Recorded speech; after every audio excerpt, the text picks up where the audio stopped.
Alright folks, welcome to our next video. This is 4E and 4F.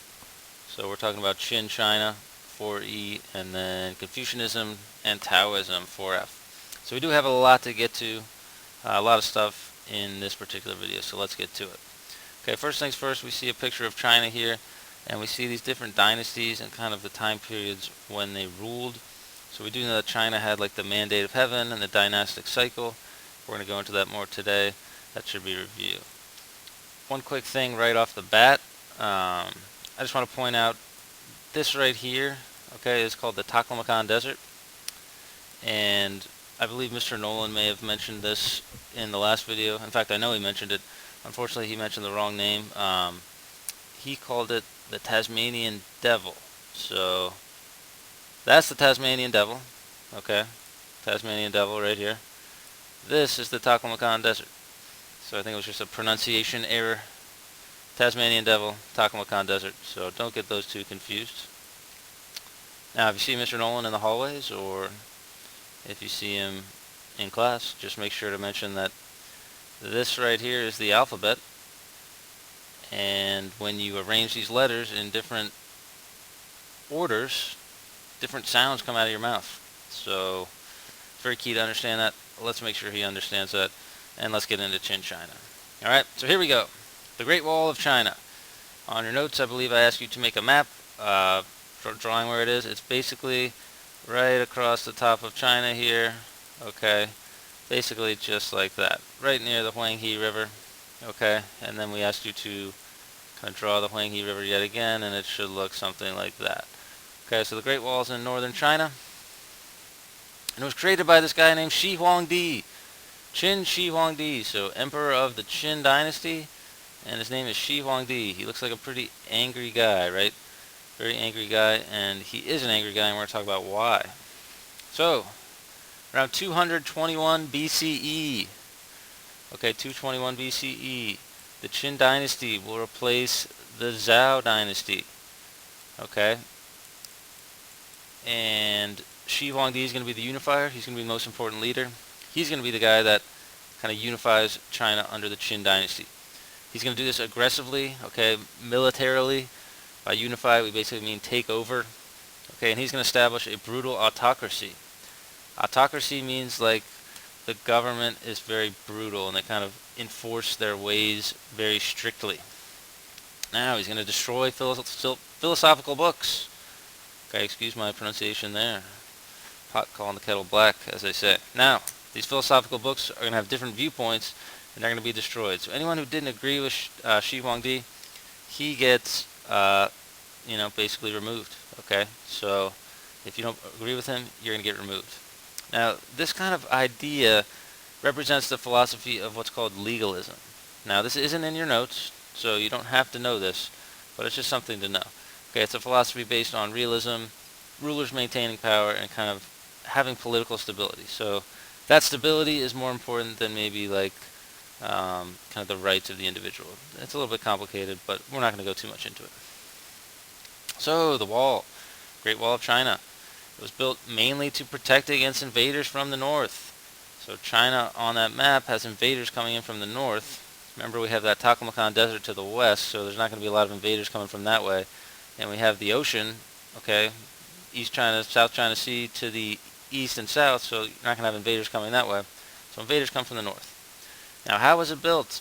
It was built by forced unpaid labor. Okay, so Shi Huangdi forced many peasants to build this wall for him.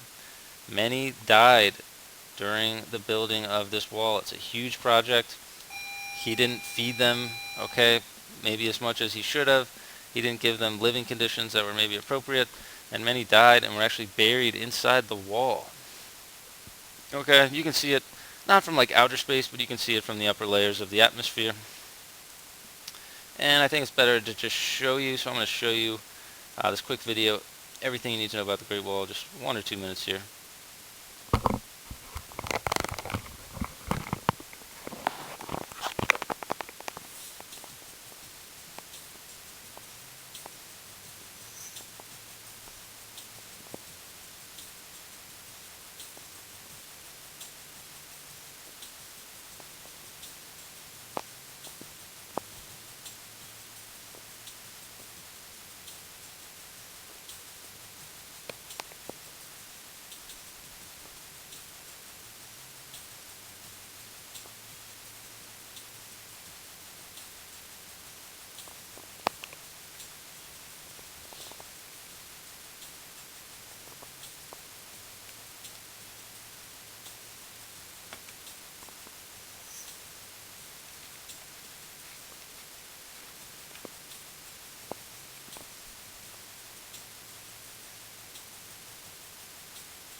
Alright, so we're back here. So yeah, the wall, definitely, as you can see from the video there, very beautiful place. It would be nice if it would be easier to go visit China, as tourists. It's not necessarily the easiest thing right now, given China's government, but we're not going to get into that. So that's more on the wall. Okay, after the wall is constructed, shortly after this, they're going to remove Shi Huangdi from power. Okay, he's going to die, and his son is going to have kind of a weak rule. They're going to remove the Qin dynasty. This is going to lead to the Han dynasty coming into power. Okay, and this basically is the golden age of China, the Han dynasty, but we're not going to go too much into them. Alright, so the mandate of heaven, this should be review, but here we go. Chinese rulers are considered to be divine. Okay, so they rule through what's called the mandate of heaven. This means that the rulers or the emperors get their power directly from the gods. So if they're representatives of the gods, then if bad things start happening, disasters, troubled times, famines, etc., if bad things start happening, that means the gods are not happy with the emperor, okay, because the emperor rules through the gods. So if the gods are showing they're unhappy, the emperor must not be doing his job well. This leads to a change in the dynasty, and a new dynasty is going to come take its place. This is referred to as the dynastic cycle. Okay, so a dynasty can lose the mandate of heaven by not ruling justly, by having disasters, by doing bad things. They can lose the mandate of heaven, and a new dynasty can replace them. This is referred to as a dynastic cycle. And this is just a brief little picture here of the dynastic cycle, kind of showing how it works. You can pause it here if you want and kind of get more in depth with it. I'm going to move on. So the key contributions of the Qin and of classical China, okay, a civil service system. So this is big. So civil service system means that the government employs their officials based on merit. So you have to take a test, a written exam of some sort, and then they will place you where they think you're the best. So it's not just whoever's family is the most powerful gets to be the government now. Now anyone can be in the government as long as you are qualified. Sounds like a good idea, right? Now, paper. It's going to be used for writing. Porcelain is used in pottery. This is just kind of what porcelain is. You might have seen, you might have heard of China, Chinaware, fine china. That's kind of where the term comes from, this porcelain that's used in pottery. And then silk is used in clothing and other textiles. Now, China trades along the Silk Road, which goes all the way through Asia. Okay, it's a combination of all these trade routes that go from China in the east through India, okay, through India here, through the Middle East, into Egypt, North Africa, and then into Greece and Rome, and even Europe. Okay, this is known as the Silk Road. Goods and ideas flow from east to west. In the east, we have silk, porcelain, paper, those types of goods going that way. And then in going east, we have certainly ideas. Okay, we have more technology. We have textiles made in India, made in the Middle East. Okay. Now, quickly, Taoism and Confucianism in China. These are two more philosophies. Also, some people think they're religions as well. So we're going to kind of call them religions in this class. Alright, this is Confucius. He's the head of Confucianism. Okay, he kind of starts Confucianism. Obviously, his name's Confucius. Alright, so Confucius believed in humanism.